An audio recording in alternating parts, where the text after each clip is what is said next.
Sir, you are live now. You can proceed. Okay, all right. Yes. Welcome back to lecture 22 of the course on high pressure physics. We are at the moment discussing shock wave compression or shock wave physics. Let me recapitulate what we did in the last talk. We showed that the thermodynamic state ahead of a shock is related to the thermodynamic state behind the shock to mass conservation, momentum conservation, and energy conservation. There is a mistake here. Correct it. This is energy conservation. So through these three conservation laws, we can connect the state before the shock compression and post shock compression. These are called jump conditions and are named after Rankin and Hugoniot, the gentleman who derived it for the first time. The first set of equations represent in case before the shock wave, ahead of shock wave, the state is of zero pressure and at rest. That is P naught, or the P is zero. It is not moving. That means it has velocity, particle velocity zero. So then these are the equations. In case the material ahead of the shock is moving, I mean, that's a case which, for example, may arise that you have a shock and immediately after that there is another shock. Then if we represent the state ahead of second shock by the thermodynamic variable pressure P1, particle velocity U1, energy E1, then the state's equivalent jump conditions are given here. Very similar, except that one has to correct for the fact that the state ahead of the shock wave is moving. It is not at rest. And state again, these conditions require only the steady wave requirement. That means either these two states have the sharp discontinuity or whatever the discontinuity, but it doesn't change with time. A few other things that we have already discussed, that is, for a wave to form a shock, we gave arguments how a given wave of large amplitude becomes a shock. So for a shock to form from a wave, a large amplitude wave, PV curve must be concave upward. If it is convex upward, it will not get converted into a shock wave. And we also argued last time that double or multiple shocks can lead to higher density compression, lower volume, compared to single wave. In fact, we argued that diatomic molecular system with a single wave cannot compress beyond a factor of 4, and a monatomic cannot compress beyond 7. But if you want to go to the higher compression, the only way forward is going through the multiple shocks.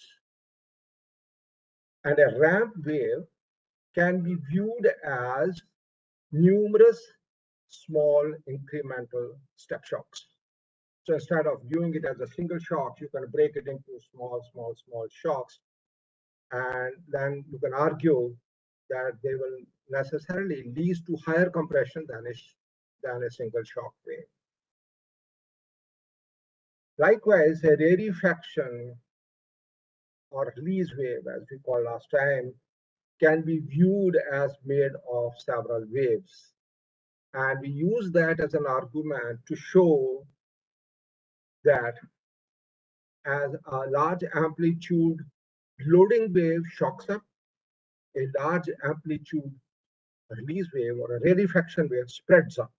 It doesn't shock. I mean, it spreads over a function of time. We also stated, and we will try to argue today, that the onset wave of the rarefaction travels faster than the shock. We will restate it at the moment because we have to use this fact in some of the arguments in coming few transparencies. But we will, as I said, we will prove that over the set of transparencies, hopefully today. So the onset wave or the front part of the rarefaction wave travels faster than the shock. However, rest of the part of the rarefaction travels slower than the shock wave. Today we will discuss about what is commonly called impedance matching method, widely used in shock wave physics to understand variety of experimental results and also to plan experiments. In fact, information about how shock wave and the rarefaction waves interact at the interface is essential to require detailed modeling of materials. I call it essential because in many situations, even the sensor with which we want to measure observables, something like shock speed or a particle speed, is kind of embedded in the material. And it's very important that one understands how shock wave couples to them. For otherwise, we will not be able to explain what we observed or what is the relationship of what we observed to the shock state of the material. So it requires a detailed modeling of materials in general. However, a quick insight into the principles involved can be gained through linear methods, as we will see shortly. The interaction of shock wave with other materials and boundaries can be evaluated using jump conditions, computationally and material models. It is useful to do simple bookkeeping in terms of the graphical methods. This is very helpful. And it can also help you quickly get an estimate or guesstimate of the timing and various other things which are required to make to design an experiment. The graphical methods that we are going to discuss today can be quite helpful, and these are based on what is commonly called xt, that is space time, and pu, that means pressure particle velocity diagrams. These are the ones which are widely used in designing experiments and gain ideas about the timing of measurements, etc. Let's view a shock wave. Here I've given the picture that a shock wave is a steady state for some time and zero beyond this. So in the temporal, as a function of time, it is defined as P is equal to P1 between two limits of 0 and T naught, and at just all times it is 0. Okay. A snapshot of this as it travels is given here. That to start with, let us say it is like this: a sharp edge, shock wave is moving like this, and this is steady here, and this is the release wave. And as it moves further at a later time, this is how it becomes. This becomes less sharp, it becomes spread out. And because this part, as I said, moves faster than this, so this starts eating into this flat top. So this becomes smaller, this becomes less steep. In xt plane, one can show this in the following manner. We have x along x-axis and the t along y-axis. The time part is here. So we can show, for example, the traversal of the front end of the shock wave as it goes through. So this is shown by this line, right? This is a shock front moving with a specific speed. Remember, because this T is along this direction and X is along this direction, a very fast, the slope of this line is inverse of the speed. So dx dt is inverse of this. So if a wave is moving very fast, its slope would be higher. If a wave is moving very slow, its slope will be less. So this is how the shock front moves at a constant speed, goes along. Then we stated that the onset of the rarefaction, the front end of the rarefaction, moves faster than the shock. Now you can see the slope is more than this. So this moves faster than the shock. But rest of the waves which make the rarefaction move slower than the shock wave. See, this is kind of a trailing foot of the rarefaction. So that moves much slower. So this XT diagram, as it is called, it provides a convenient way to keep track of how the shock wave front travels or moves in space and time.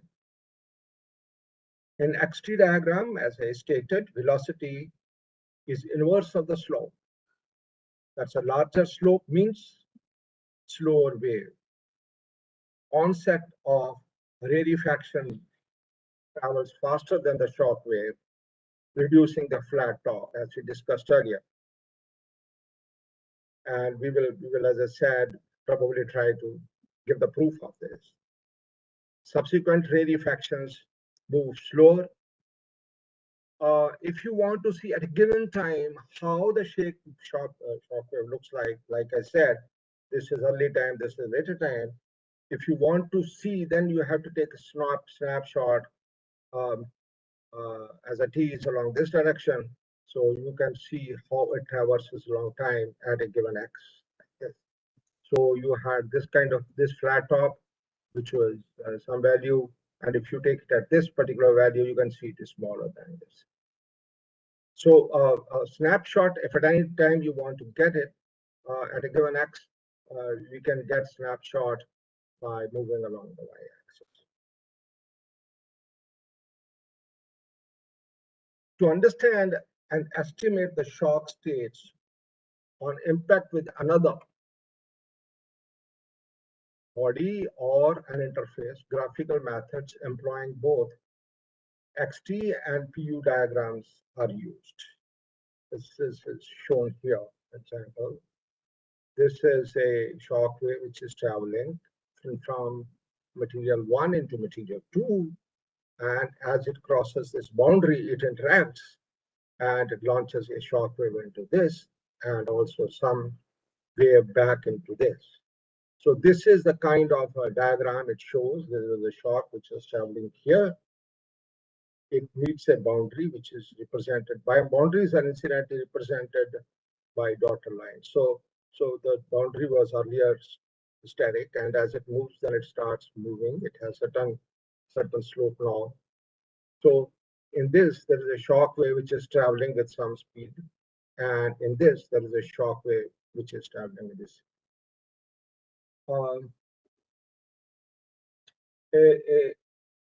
Another graphical method which one must use along with XT diagrams is called PU diagrams. It is shown here. Here, what we have recall that the second jump condition was P. There is a relation between P and particle velocity. That is the pressure and particle velocity. And it is related by product of density and shock wave speed. We had defined rho naught into D as the impedance. We will shortly argue why this is. So pressure and particle velocity, they are related to second jump conditions. And this is very similar to, in fact, an alternative way to give Hugoniot or Rankine-Hugoniot curve. Okay. We earlier in the previous lecture, the last lecture, we argued that jump conditions give rise to, where they give a relation between the initial state and the end states, and the locus of all those end states for a given initial state is called a Rankine-Hugoniot curve. So in the likewise, in a similar manner, in the PU plane, you can give a curve which rates P with particle velocity, and each of these end states, which are consequence of one experiment at a given time. So one experiment leads you to this state, another to this, another to this, another to this, and so on. So there's a several consequences of the several experiments, like we got the curve, PV curve. We can plot it also in the PV plane as a locus of endpoints of shock compression experiments can be plotted in the PU plane.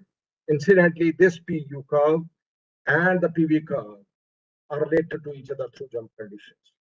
You can argue by writing all the three jump conditions, you can go from one to another.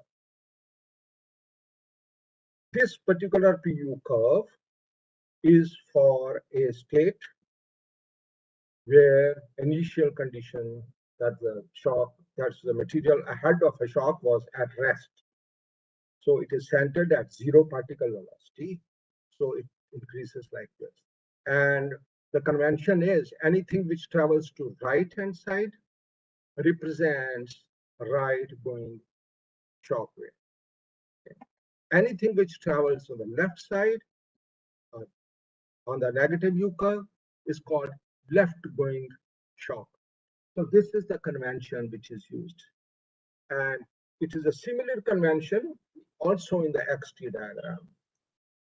Showed you here, a wave going forward is represented by a arrow which is going to the right, and the one which is traversing back is shown by an arrow which is moving to the left.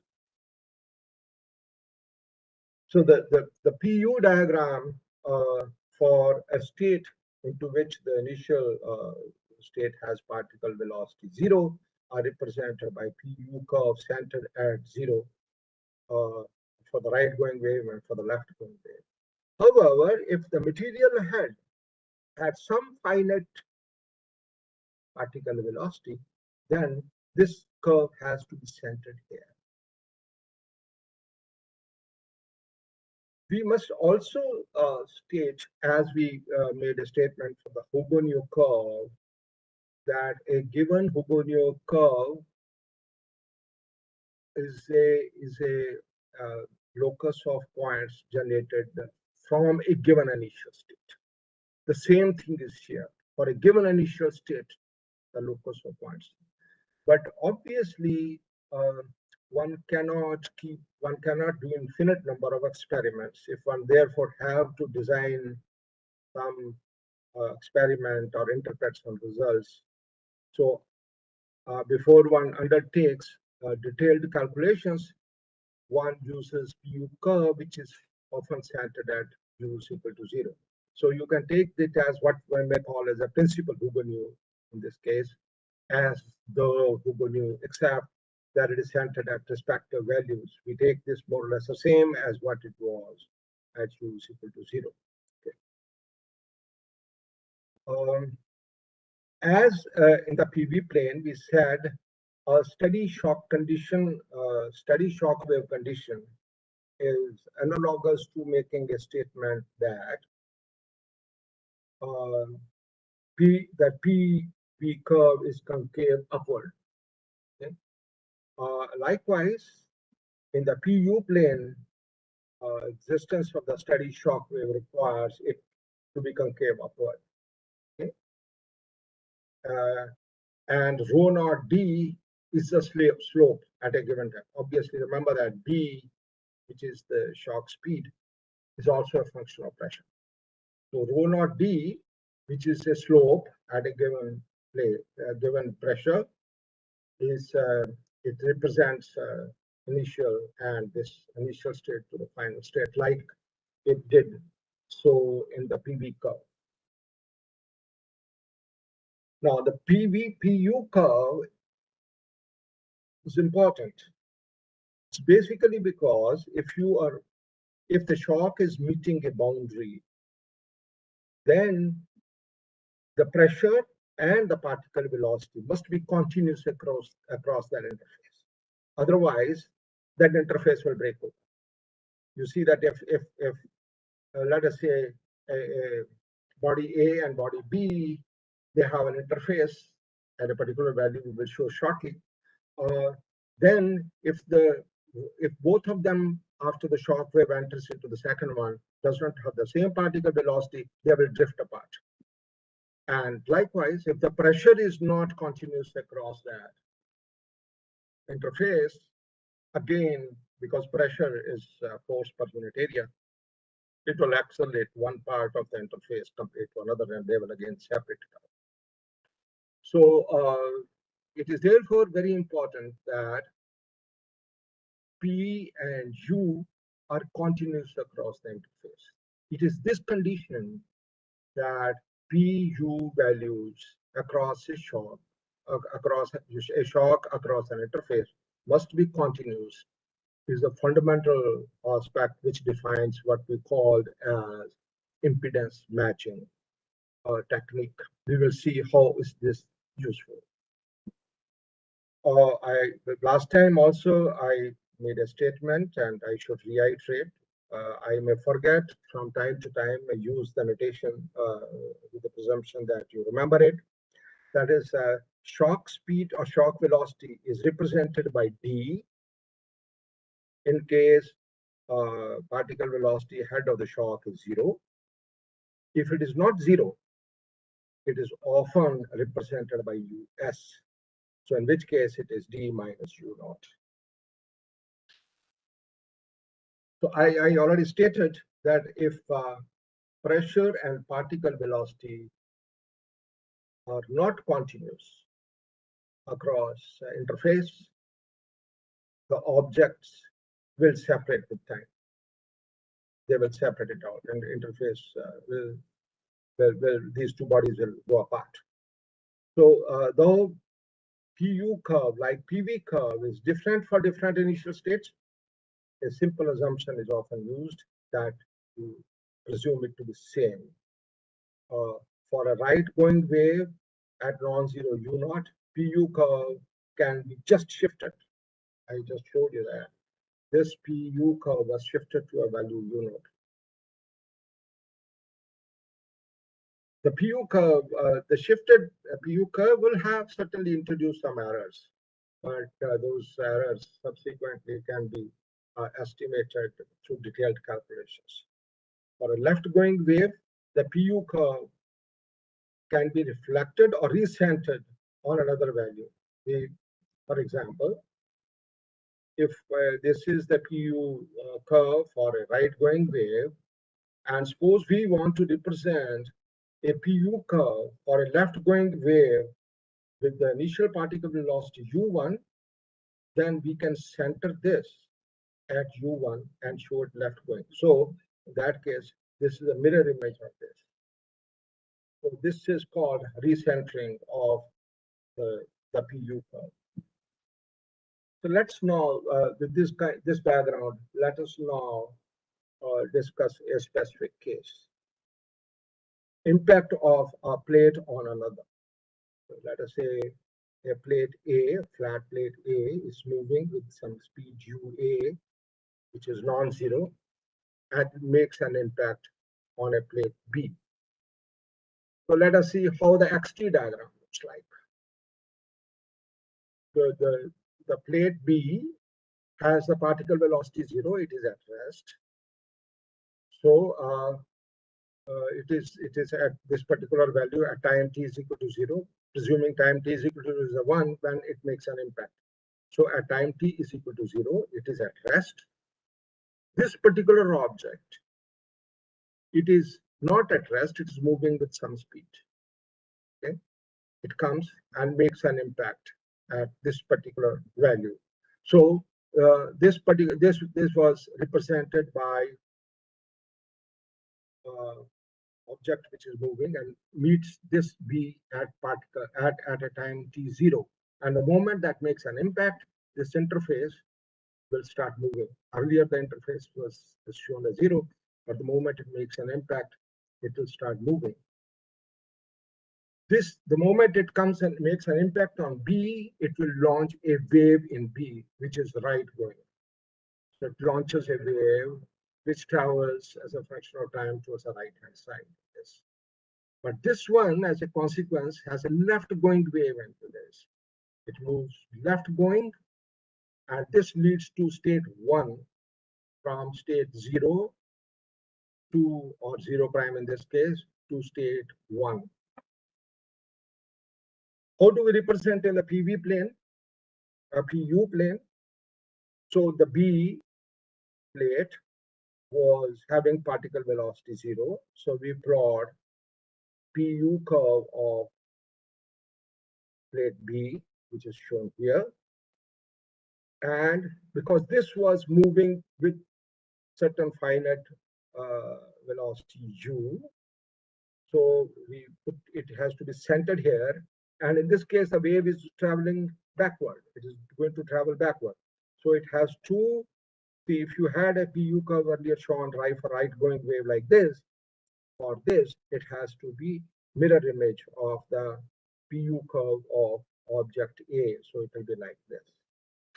These two curves will meet at some point 1. This is the value of pressure and volume they adapt or they have once they make an impact. So the state 1 is represented by the pressure P1 and particle velocity U1. So that's how one can deduce so what will be the pressure of the shock wave as if this makes an impact on this. You can get to various pressures by changing the speed of this. Suppose it was this, you will get this pressure. So if it was somewhere here, you will get this pressure. If you want to get to higher pressure, you can increase the velocity of this plate. And if you want to get less pressure, you can reduce that speed. So a right-going wave is launched in plate B, and a left-going wave is launched in plate A. Both plates take state 1 with the pressure P1 and the particle velocity U1. So using this, the PU curve of, suppose we know, we want to know exact details of the PU curve of a particular material. By changing the speed, one can keep on getting these points. Once PU curve is determined, PV curve can be deduced using jump conditions. Let's go to another example of 3 plates. Plate A is moving with some speed, makes an impact on plate B, which is backed up by another plate C. And let us also assume that the impedance of C is more than impedance of B. This case of A making an impact of B, we have already discussed in the previous example. So we will not cover this. So let us say this has already made an impact. So there is a shock wave which is launched into B. Okay. So there is a B. In the B, we have a shock wave which is moving to the right. Okay. It reaches the interface boundary between B and C at some time t equal to t naught. Then this object, because it has a larger impedance than this, it launches a reflected shock wave into B. We will see why we say that, but it will reflect a shock wave or compressive shock, positive compression shock wave into B. And this impact will launch a shock wave into C. Okay, so this is the XT diagram, and at the interface beyond this starts moving. Beyond this time is equal to T naught. It was not moving, but after that it has started moving, shown by the dotted line. How do we use this in the PU curve is shown here. Before the shock wave arrived, both B and C were at rest, so particle velocity 0. So the centering is at U is equal to 0. We said the impedance of C is more than B. So B is shown here. You see this has a larger slope, so this has a larger impedance. So this is a PU curve of plate B, and this is a PU curve of plate C. For it to suppose this particular this impact, once it makes, it takes it to pressure P1, then one has to center this into here at this place with the pressure P1, with the B shock wave traveling backward, that is left. So we center this here of PU curve of B, which is a mirror image of this, and it goes like this. So as it traverses like this, it makes a intersection with the PU curve of C. So this is the state. This is the shock value it will lead to in the C. So the shock wave in the C will adopt a pressure which is representative of this, which we call as P2.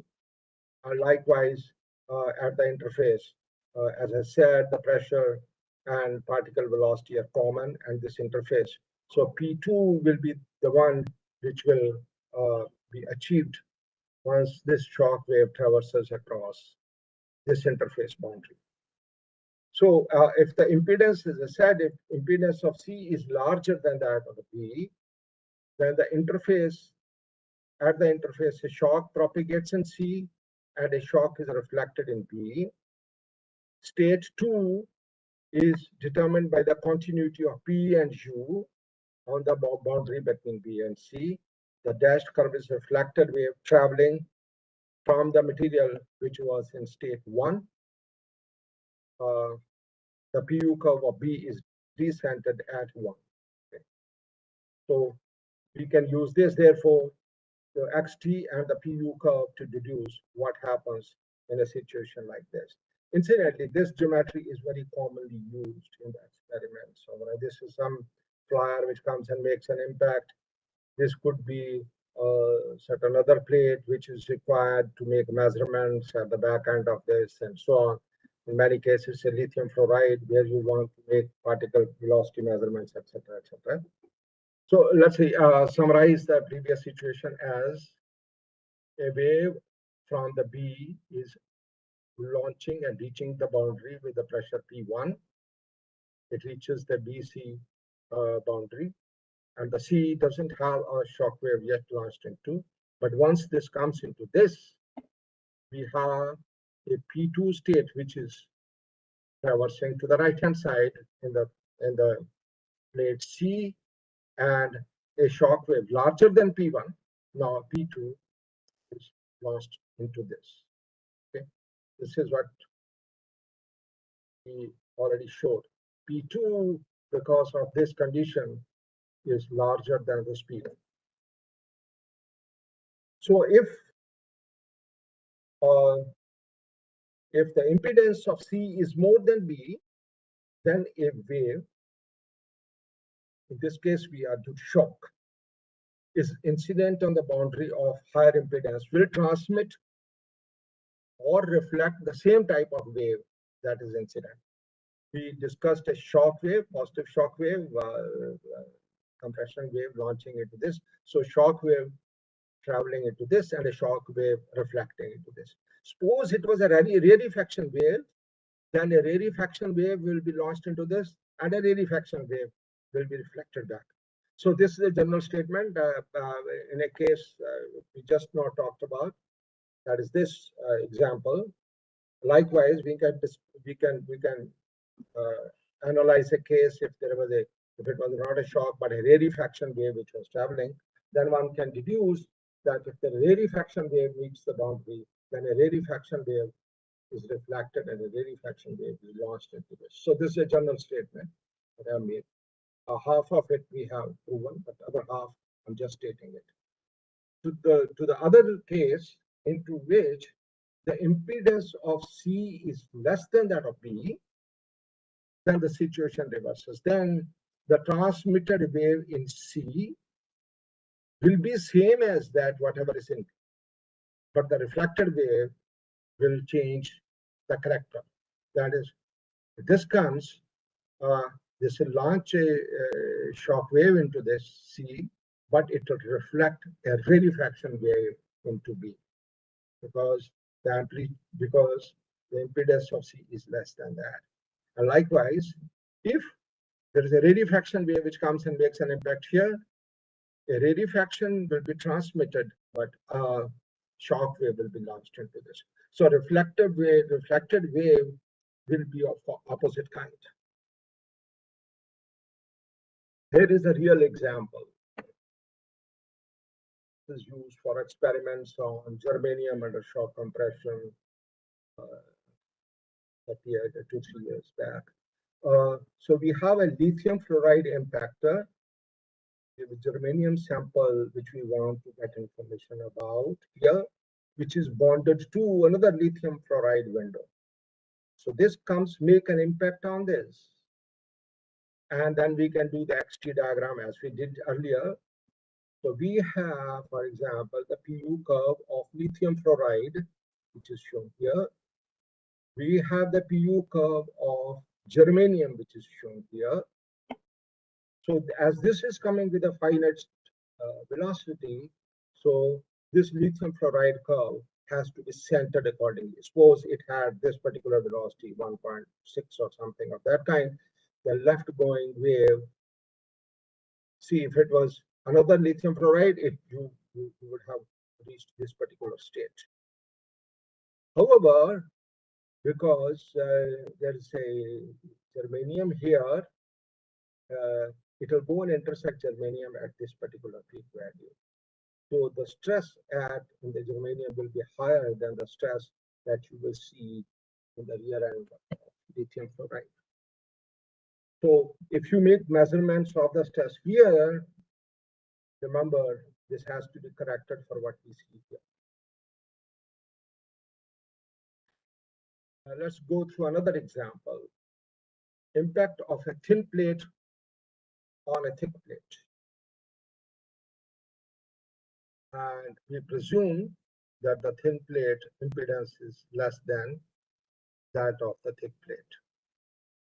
So here is the XT diagram of this. The state B is at 0 particle velocity, so it's centered here. At time t is equal to 0, this small thin plate comes and makes an impact here. It launches a shock here, as we discussed earlier. But as it launches a shock here, kind of a positive amplitude wave launches into this, a shock wave launches into this. This is an example we have already talked about, that the subsequent, that's this particular plate has a higher impedance than this. So a shock wave is launched into this, a shock wave is reflected back into this. Okay, so both of these two states are shown here. This was coming with some speed, and so the left going wave one can show just replaced non-linear curve with a linear curve here to elucidate the point. Okay, and object B was at rest, so this is the PU curve of this. These two make an impact when they meet, it gets into the state 1. So this is the state 1.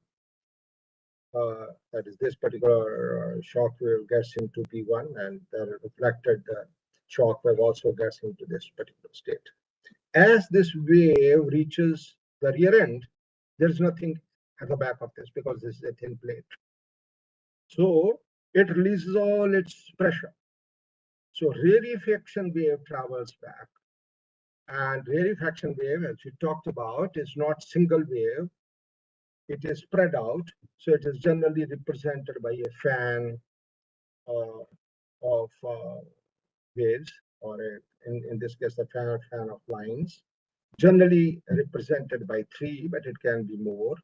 So you can see that there are three lines which are now representing the rarefaction wave, which is traveling back. Okay. So this comes and again meets the interface. And this again, because this is a higher impedance than this, a rarefaction wave comes and launches a rarefaction wave into this. So it is already under a shock amplitude, and after some later time, because of this, it launches a release wave into this. And in the PU plane, what happens is the P1, from this, it travels backward. So this particular PU curve is reflected to represent this. Suppose we represent only by one PU curve. Ideally, it should be a fan, but let's forget about that to interpret. We say this right going wave is represented by this, which is a mirror image of this. So it comes and makes an impact. It makes a contact at pressure 0, is a release wave, at certain value of particle velocity, which is negative now. It is no more positive. So it has gone to state 2 after this release wave. And because this is under a right-going wave represented by this, we can reverse it back when it comes and makes contact here. The left-going wave is shown here, parallel to this, and this is represented here, and so they intersect at point 3. So you can see that if the thin plate would have come and made an impact and stayed bonded to this, we would have led to the negative pressure. But actually that doesn't happen. What would happen is, because of this fan, at certain value of particle velocity, even before this, it'll gain 0 pressure. And beyond this, they will separate apart. They'll fly apart. So thin plate will kind of separate out over the function of time. So this is not truly properly represented, because beyond this, plate A should separate out from the boundary. The state 2 is reached after reflection from the back of surface A, and PU curve shows that the rarefaction from state 1 takes A to 0 pressure, and which is negative U, and when the rarefaction is reflected at the interface, there's a left going wave in A which takes it to the negative, which in fact represents that these two plates will fly apart. Another example, a collision of two shock waves.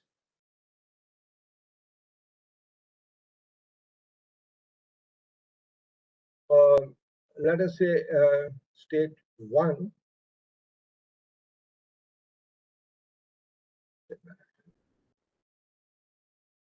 we have a shock wave with the pressure P1, which is traveling in a material to the right-hand side, is traveling to the right, and another shock wave with the pressure P2 is moving to the left.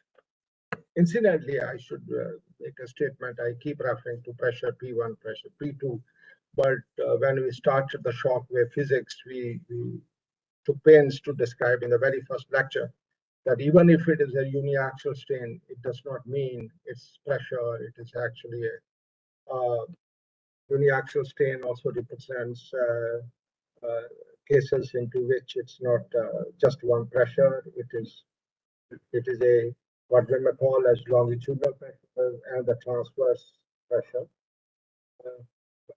is become equal in case if the material is not solid but liquid. So you can say these arguments for the purpose of representing the concepts are being talked in the concept of fluids. In the case of fluids, in case of solids, one has to send this P1, P2 as stresses. So therefore the life becomes a little more complicated. So let's say coming back to the collision of two shocks. A shock wave traveling in a material to the right with the pressure P1, another shock wave which is traveling in the same material with the pressure P2 to the left. So in the xt, we can represent state 1, which is a right-going wave, and the state 2, which is a left-going wave. They meet at some time P0, and then it launches a shock or a wave which travels to the left, another wave which travels to the right. Okay, so 1 and 2. So this is the state 3 which it gives rise to. So state 1 is a right going and state 2 is achieved through left going wave. State 3 is produced by a right going wave in the material which was in state 2 and a left going wave in material which was in state 1. And the PU curve is shown here. So this is the left going, this is the right going wave, and this is the left going wave. So because the right going wave is centered at certain particle velocity, so one has to reflect that. This is a reflected PU curve. And likewise, this, it also has a finite particle velocity. It also has to, left going wave also has to be centered at P1. All that, go back here. So this is the P1, this is P2. The P1 is going to the right, the P2 is going to the left. So P2 has to travel to the left. So we center this PU curve at state 2 and extend this. And for the right going wave, we center at P1 and see the reflection of this. These two meet at P3. So this is the pressure value, the final pressure value when the two shock waves collide in a material. So in the PU plane, the reflected waves are represented by the PU curves as recentered at 1 and 2. And the state 3 is intersection of these recentered PU curves. So you can see now state 3, P3 is more than P1 and P2, in fact, more than some of this. And this is a consequence of that shock wave is a non-linear wave. If it is a linear wave, it would be just sum of this. But because it's a non-linear wave, the shock amplitude that one will get in this case will be more than the sum of these two. Now view another case. Same material, a thinner plate is impacting a thicker plate. So life is simpler because they are representing the same PU curve as in the previous case, where we were talking about left and right going wave into the same material. So in this case also the PU curve are same for this and this. So let us see in the xt diagram what happens. At some time t, this comes and makes an impact on this. So it launches a right going wave into this, and it launches a left going wave into the flyer. As this wave reaches the rear end of this, as there is nothing here, a rarefaction wave is reflected into this. So the pressure is released, a rarefaction wave travels into this, which is a right going wave. And when they are in touch, it reaches the interface. And as this is the same impedance of these two, it traverses through as a rarefaction wave.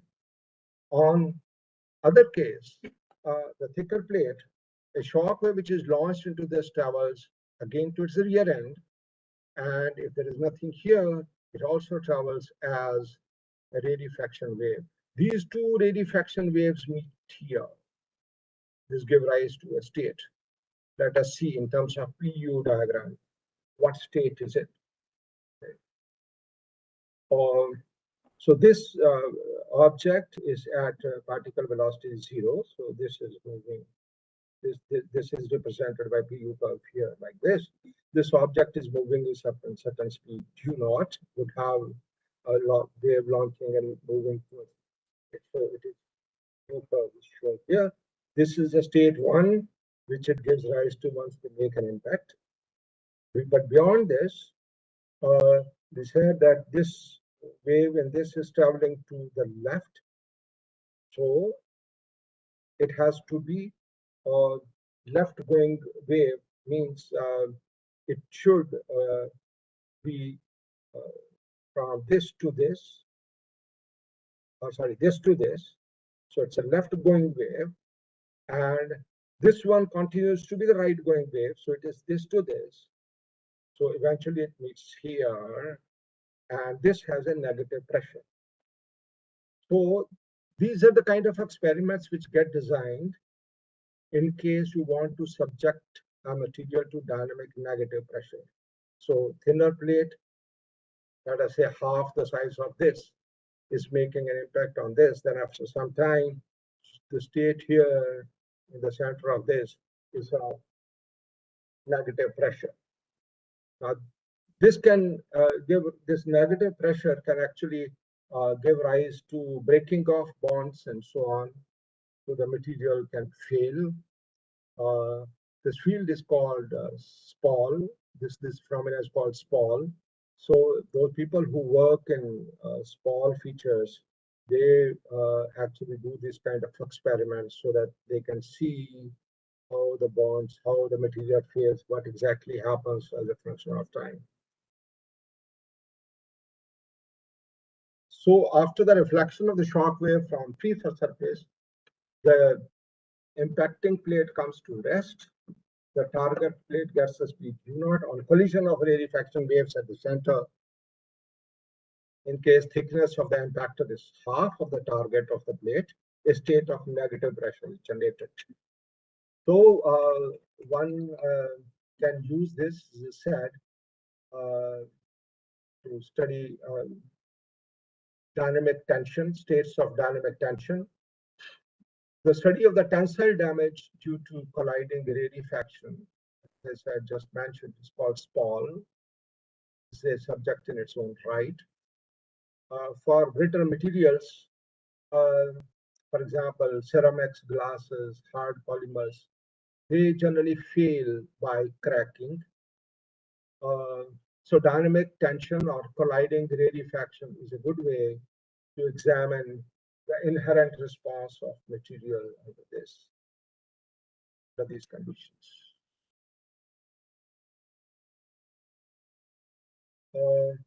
I will give one more example and then we will stop for today. That we made a statement right in the beginning of this lecture about the rarefaction wave traveling faster than the leading edge of the shock wave. This is a representation of the shock wave at a constant time. You have a rising edge and then a constant flat top, and then the release wave, which is here. So the flat top is followed by a rarefaction wave. The velocity of the leading edge, which is this, of the rarefaction wave, is particle velocity that it has gained in this shock state, which is u, and the wave speed at this, okay, which is how fast an infinitesimal displacement travel in this particular state, okay. Like I say, it's related to, like sound wave and a given material, it is related to the dPdV. Okay? And so one can calculate C here as related to the, ideally it should be along with isentrop, but as we will argue later, that there is not very big difference for small amplitude differences between the ramp, between the isentrope and the rank and Hugin curve. One can roughly presume that this is same. So you can see dx dt is u plus c. Okay, so it is moving with certain speed u plus c. And look at this. The front end is moving with a slope which is given by this radial line. We talked about this chord, slope of this chord, and this particular thing is this. It's tangent plus certain speed. So tangent plus particle velocity is more than the slope of this. Okay, so this will be more vertical, closer to being more vertical than this. So the slope of u plus c is representing a velocity which is more than that represented by the parallel line chord.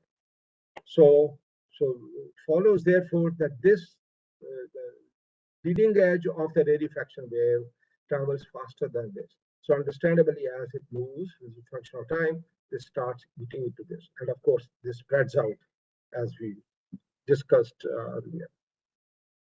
It can also be represented in terms of the xt and pu curve.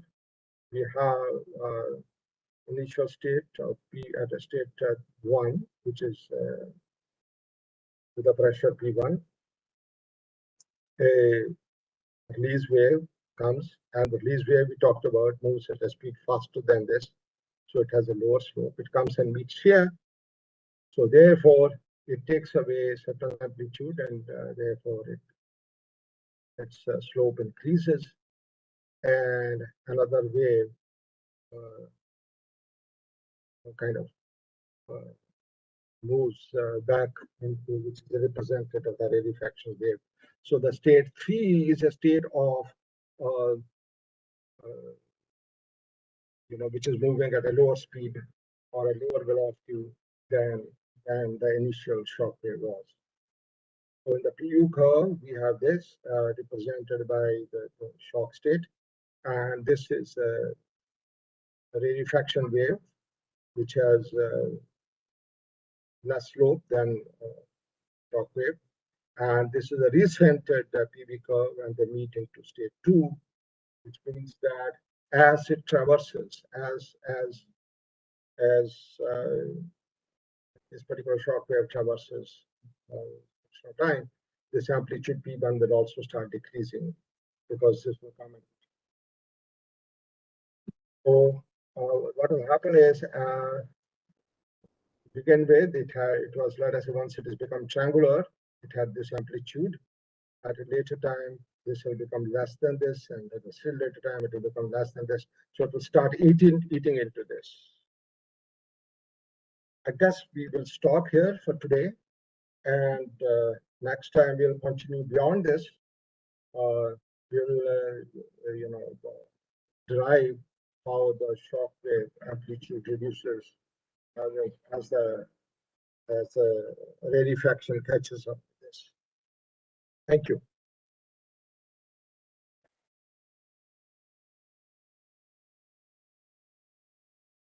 Rishabh, are there any questions? Hello? Hello?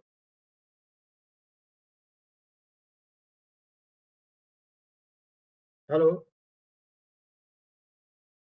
Rishabh, are you there?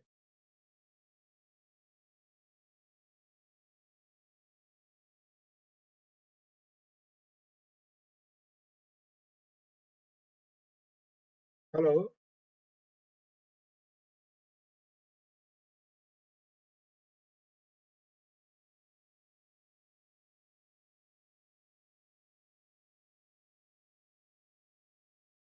Hello, Rishabh?